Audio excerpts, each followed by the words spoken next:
അങ്ങനെ പുലർച്ചെ 1:30 ഹോട്ടലിലെത്തി. നമ്മൾ പിന്നെ ഉറങ്ങാനൊന്നും നിന്നില്ല. നേരെ പോയി കുളിച്ച് ഫ്രഷായി റെഡിയായി വന്നപ്പോഴേക്കും ഒരു 3 മണിയൊക്കെ ആയി കേട്ടോ. നമ്മൾ 5 പേരുണ്ടായിരുന്നു അമ്പലത്തിലേക്ക് പോകാൻ. അതുകൊണ്ടാണ് ഇങ്ങനെ ഒരുങ്ങി കുറച്ച് ലേറ്റ് ആയി പോയത്. പിന്നെ ഫുഡ് മുഖ്യം ബിഗില് എന്നാണല്ലോ, അതുകൊണ്ട് ഞാൻ ഒരു ഏത്തക്ക എടുത്ത് കഴിച്ചു. കാരണം എന്താണെന്ന് വെച്ചാൽ അവിടെ പോയി ഒരു 5 മണിക്കൂറെങ്കിലും ക്യൂ നിൽക്കേണ്ടി വരും. അമ്മാതിരി ആളുണ്ടായിരുന്നു ഞങ്ങൾ പോയപ്പോൾ. ഒരു അവധി ദിവസമായിരുന്നു പോയത്. പിന്നെ ഫുഡ് കഴിക്കാതിരുന്ന തലകറങ്ങുന്ന ഒരു സ്വഭാവം എനിക്കുണ്ട്. അത് കൂടാതെ നമുക്ക് ഉറക്കമില്ല, അന്നത്തെ രാത്രി ഉറങ്ങിയിട്ടേ ഇല്ല. അതുകൊണ്ടാണ് ഇതൊക്കെ കഴിച്ചിട്ട് പോകുന്നത്. അപ്പം നിങ്ങൾ പോവുകയാണെങ്കിലും ഇങ്ങനെ ഫുഡൊക്കെ കഴിച്ചിട്ടേ പോകാവൂ, കാരണം അവിടെ നല്ല ക്യൂ നിൽക്കേണ്ടി വരും. അങ്ങനെ എല്ലാവരും ഒരുങ്ങി തീർന്നപ്പോഴത്തേക്കും എല്ലാവരുടെ ഒരു ഔട്ട്ഫിറ്റ് കാണിച്ചു തരാമെന്ന് വിചാരിച്ചു. അപ്പം നേരത്തെ കണ്ടത് എൻ്റെ അനിയത്തിയാണ്. അപ്പോൾ ഇതെൻ്റെ അമ്മയുടെ സാരി കാണിച്ചു. ആൻറ്റി പിന്നെ ലൈറ്റ് കളേഴ്സിൻ്റെ ആളാണ്. അപ്പം ആൻറ്റി ഒരു സെറ്റ് സാരിയാണ് എടുത്തത്. ബാക്കി ഞങ്ങൾ 3 പേരും സെറ്റ് മുണ്ടാണ്. ഇപ്പം നിങ്ങൾ വിചാരിക്കുന്നുണ്ടാവും, ഇവൾ ഈ നേരത്തെ വീഡിയോസിൽ കാണിച്ച ഓർണമെന്റ്സ് ഒന്നും ഇട്ടിട്ടില്ലല്ലോ എന്ന്. അതെ, ഞാൻ ഇട്ടില്ല. അതങ്ങനെ വരും.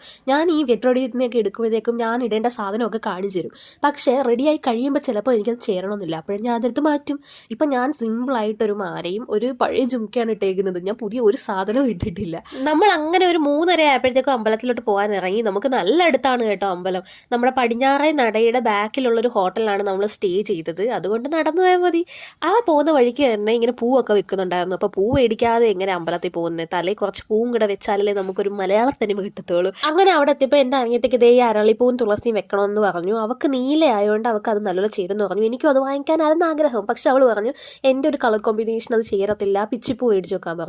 പിച്ചിയോ മുല്ലയോ? പക്ഷേ എനിക്ക് മുല്ലയെക്കാട്ടി പിച്ചിയാണ് കൂടുതൽ ഇഷ്ടം. എൻ്റെ അമ്മയും ഞാനും പിച്ചി വാങ്ങി, ആൻറ്റി മുല്ലപ്പൂ വാങ്ങി. ആ പിച്ചിക്ക് എന്തൊരു മണമായിരുന്നു അറിയാവോ? ഞാൻ ഇത്രയും നല്ലൊരു പിച്ചിപ്പൂ വേറെ ഇവിടെ നിന്നും വെച്ചിട്ടില്ല. അത് മുടിയിൽ നിന്ന് എടുത്തു കഴിഞ്ഞിട്ടും നല്ല മണമായിരുന്നു മുടിക്കൊക്കെ. അതിനുശേഷം നമ്മൾ വേറൊരു കടയിൽ നിന്ന് ഇങ്ങനെ ഒരു തട്ടം വാങ്ങി. ഇതിനകത്ത് നമുക്ക് കണ്ണിന് സമർപ്പിക്കാനുള്ള കിഴി കെട്ടിയ അവലും തുളസിയും താമരപ്പൂവും ചന്ദനവും കളഭവും പിന്നെ അടിയിൽ കദളിപ്പഴം ഉണ്ട് കേട്ടോ. അങ്ങനെ ഇതൊക്കെ കൊണ്ട് നമ്മൾ അമ്പലത്തിലോട്ട് കയറാൻ പോവാണ്. ഇനി നമുക്ക് വീഡിയോസ് ഒന്നും എടുക്കാൻ പറ്റത്തില്ല. അങ്ങനെ ഇതെല്ലാം കഴിഞ്ഞിട്ട് നമ്മളൊരു 10 മണിയൊക്കെ ആയപ്പോഴത്തേക്കും പുറത്തിറങ്ങി. എന്നിട്ട് എടുത്ത വീഡിയോസാണ് ഇതൊക്കെ. നമ്മളിങ്ങനെ അമ്പലത്തിലെ പല വീഡിയോസ് കാണുമ്പോൾ ഇത് വിചാരിക്കും മഞ്ഞാന്ന്. മഞ്ഞല്ലടാ, അത് അവിടുത്തെ പുകയാണ്. ആ പുക അടിച്ചിട്ട് നല്ലപോലെ കണ്ണിരിക്കും കേട്ടോ. അവിടെ ഇത് ഫോട്ടോ എടുക്കുന്ന എല്ലാവരുടെയും കണ്ണിൽ ഇങ്ങനെ വെള്ളം വരുന്നുണ്ടായിരുന്നു. പിന്നെ നമ്മൾ പ്രസാദമൊക്കെ വാങ്ങി, പായസമൊക്കെ വാങ്ങിച്ചായിരുന്നു കേട്ടോ. പക്ഷെ എനിക്ക് അതിന്റെ വീഡിയോ എടുക്കാൻ പോലും കിട്ടില്ല. അതുമായിട്ട് അമ്മയും ആൻറ്റി റൂമിലേക്ക് പോയി.